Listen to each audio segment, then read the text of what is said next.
Mangaluru Besant ಮಹಿಳಾ ಕಾಲೇಜಿನಲ್ಲಿ 173ನೇ ಸಂಸ್ಥಾಪಕರ ದಿನಾಚರಣೆಯನ್ನು ಆಚರಿಸಲಾಯಿತು. ಅನ್ನಿ ಬೆಸೆಂಟ್ರ ಪ್ರತಿಮೆಗೆ ಗಣ್ಯರು ಪುಷ್ಪನಮನ ಸಲ್ಲಿಸಿದರು.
ಅನ್ನಿ ಬೆಸೆಂಟ್ರ ಜೀವನ, ಸಾಧನೆ ಮತ್ತು ಸಮಾಜಕ್ಕೆ ಅವರು ನೀಡಿದ ಕೊಡುಗೆಗಳ ಬಗ್ಗೆ ಸಂಸ್ಥೆಯ ವಿದ್ಯಾರ್ಥಿಗಳು ಮಾತನಾಡಿದರು. ಅನಾದಿ ಕಾಲದಿಂದ ನಮ್ಮ ನಾಡು ನುಡಿ ಸಂಸ್ಕೃತಿ ಪರಂಪರೆಯನ್ನು ಕಟ್ಟಿ ಬೆಳೆಸಿದ ಮಹಾತ್ಮರ ಅಸಂಖ್ಯ. ಇವರಲ್ಲಿ ನಮ್ಮ ದೇಶದ ಹಿರಿಮೆಗರಿಮೆಗಳನ್ನು ಜಗತ್ತಿನ ಉತ್ತುಂಗ ಶಿಖರದಲ್ಲಿ ನಿಲ್ಲಿಸಿದ ಕೀರ್ತಿ ಅನ್ನಿ ಬೆಸೆಂಟ್ ಅವರದಾಗಿದೆ. ಅನ್ನಿ ಬೆಸೆಂಟ್ ಅವರು 1847 ಅಕ್ಟೋಬರ್ 1ರಂದು ಲಂಡನ್ನಲ್ಲಿ ಹುಟ್ಟಿದರು. ತಾಯಿ ಐರಿಷ್ ಮಹಿಳೆ, ತಂದೆ ಬಲು ವಿದ್ಯಾವಂತರು, ಗಣಿತಜ್ಞರು, ಅಲ್ಲದೆ 7-8 ಭಾಷೆಗಳಲ್ಲಿ ಪ್ರವೀಣರು. ಅನ್ನಿ ಬೆಸೆಂಟ್ ಅವರು ಬಾಲ್ಯದ ದಿನವನ್ನು ಸಂತೋಷದಿಂದ ಕಳೆದರು, ವಿದ್ಯಾರ್ಜನೆ ಮಾಡಿದರು. ಖ್ಯಾತ ಕವಿಗಳ, ಲೇಖಕರ ಪ್ರಸಿದ್ಧ ಕೃತಿಗಳನ್ನೆಲ್ಲ ಓದಿ ಜ್ಞಾನ ಭಂಡಾರ ಬೆಳೆಸಿಕೊಂಡರು. ಪ್ರವಾಸದಿಂದಲೂ ಅವಳ ತಿಳುವಳಿಕೆ ಹೆಚ್ಚಿತು. ಅನ್ನಿ ಬೆಸೆಂಟ್ ಅವರು ಭಾರತಕ್ಕೆ ಬಂದು ಇದೇ ತನ್ನ ದೇಶವೆಂದು ಸ್ವೀಕರಿಸಿ ತಾನಿದ್ದ ಎಲ್ಲ ಕಡೆಯಲ್ಲೂ ದೀನದಲಿತರ ಸೇವೆಗಾಗಿ ತನ್ನ ಬಾಳನ್ನೇ ಮುಡಿಪಾಗಿಟ್ಟಿದ್ದರು. ಅನ್ನಿ ಬೆಸೆಂಟ್ ಅವರ ಕತೆ ನಿಜಕ್ಕೂ ರೋಮಾಂಚನಕಾರಿ. ಮದ್ರಾಸಿನ ಹೆಡ್ಡಾರ್ನಲ್ಲಿ ನೆಲೆಸಿದ ಬೆಸೆಂಟ್ ಅವರು 1889ರಲ್ಲಿ ಥಿಯೋಸಾಫಿಕಲ್ ಸೊಸೈಟಿ ಆಫ್ ಇಂಡಿಯಾವನ್ನು ಸ್ಥಾಪಿಸಿದರು. ಇಡೀ ಭಾರತವನ್ನು ತಮ್ಮ ಕಾರ್ಯಕ್ಷೇತ್ರವನ್ನಾಗಿ ಮಾಡಿಕೊಂಡರು. I am here to speak about the contributions of Dr. Annie Besant. Dr. Annie Besant was an Irish lady who made significant contributions to freedom movement. Besant was a major face of women upliftment and education in the country, joining the freedom movement and establishing the Central Hindu University. This led to more educated youth in the country and thus more people fighting and leading a way for a free India in coming years. For Dr. Annie Besant, politics, love, and friendship were always closely intertwined. Her decision in favor of socialism came about through a close relationship with George Bernard Shaw. Dr. Besant had developed a very close friendship with Edward Aveling, a young socialist teacher who lived in her house for about a time. Aveling was a scholarly figure, and it was he who first translated the important works of Marx into English. Dr. Besant drove about with a red ribbon in her hair, speaking at meetings, "No more hungry children." Her manifesto proclaimed, she combined her socialist principles with feminism. "I ask the electors to vote for me and the non-electors to work for me, because women are wanted on boards, and there are too few women candidates." Dr. Annie Besant was a prolific writer and a powerful orator. Dr. Besant follows her chapter on socialism with Through Storm to Peace, the Peace of Theosophy. In 1888, she described herself as marching toward the Theosophy. ನಂತರ 2020-21ನೇ ಸಾಲಿನ ಪರೀಕ್ಷೆಯಲ್ಲಿ ವಿಶಿಷ್ಟ ಶ್ರೇಣಿಯಲ್ಲಿ ತೇರ್ಗಡೆ ಹೊಂದಿದ ವಿದ್ಯಾರ್ಥಿಗಳಾದ Sheetal Nayak first rank MCom,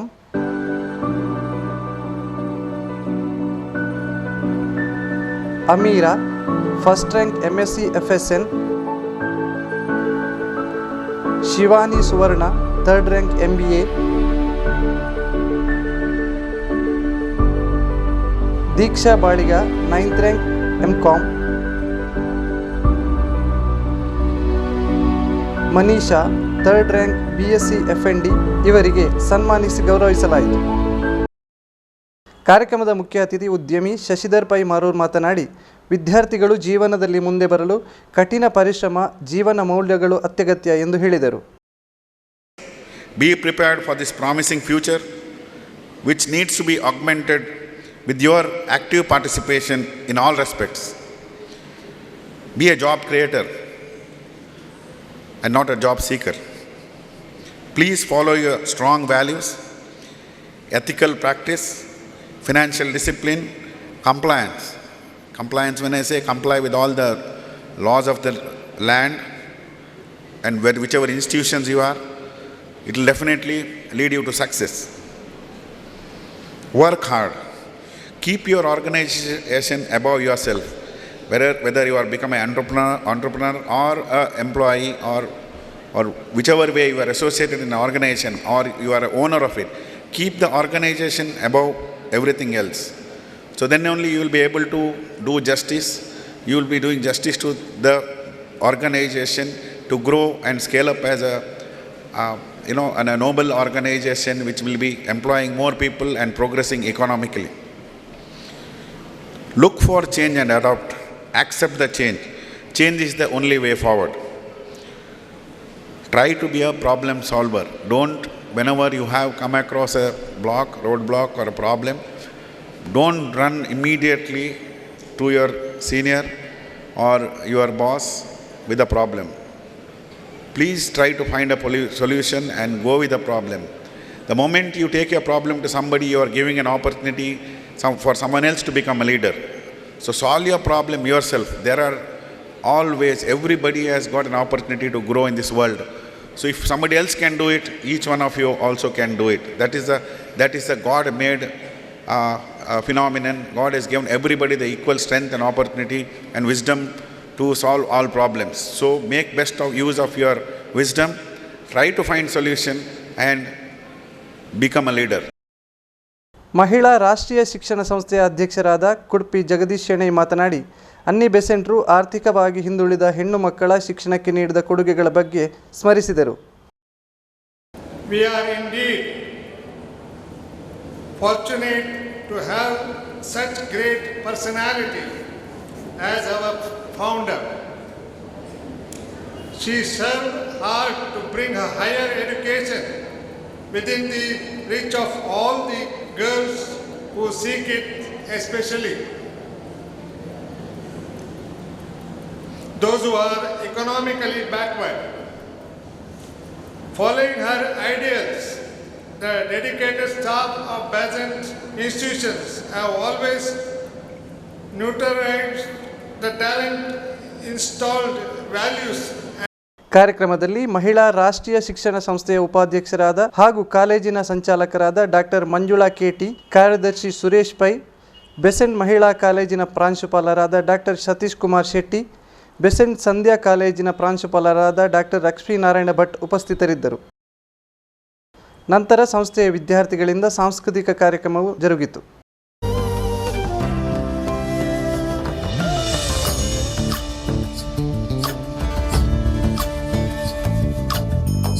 Chandrachud Shivashankara Parvati ರಮಣಯ ನಿನಗೆ ನಮೋ ನಮೋ.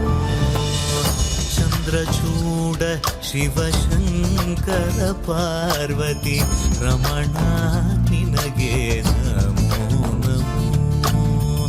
ಸುಂದರತರ ಪಿರಾಗಧರ ಧರ ಸುಂದರತರ ಪಿರಾಗ ಧರ ಗಂಗಾಧರ ಗಜ ಚರ್ಮ ಬರಧರ ಗಂಗಾಧರ ಗಜ ಚರ್ಮ ಬರಧರ. ಚಂದ್ರಚೂಡ ಶಿವಶಂಕರ ಪಾರ್ವತಿ ರಮಣ ನಿನಗೆ ನಮೋ ನಮೋ.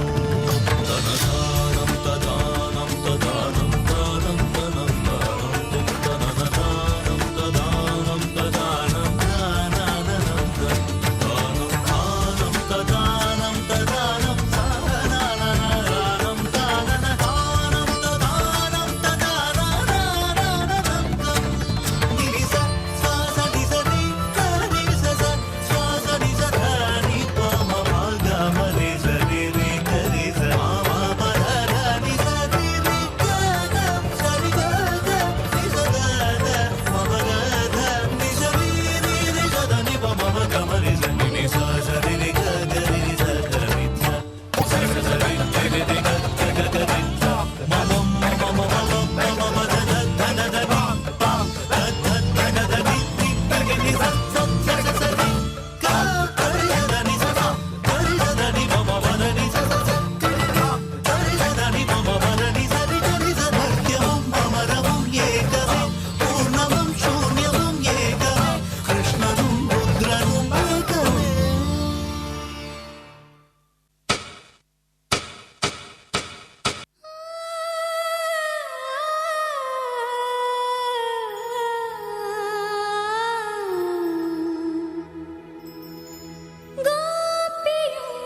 रचैया राधा ना जाए रे,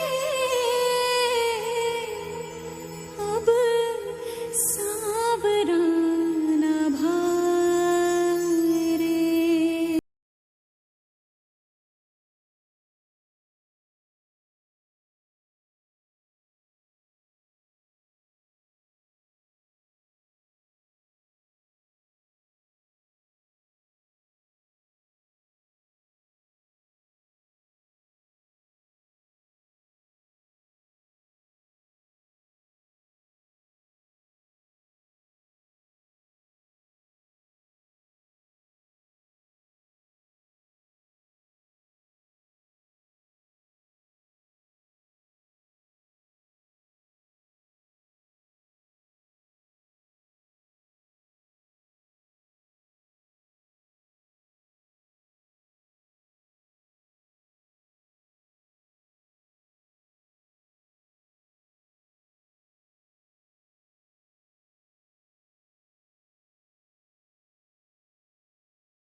जो है अलबेला मदनैना वाला, जिसकी दीवानी ब्रिज की हर बाला, वो किसना है।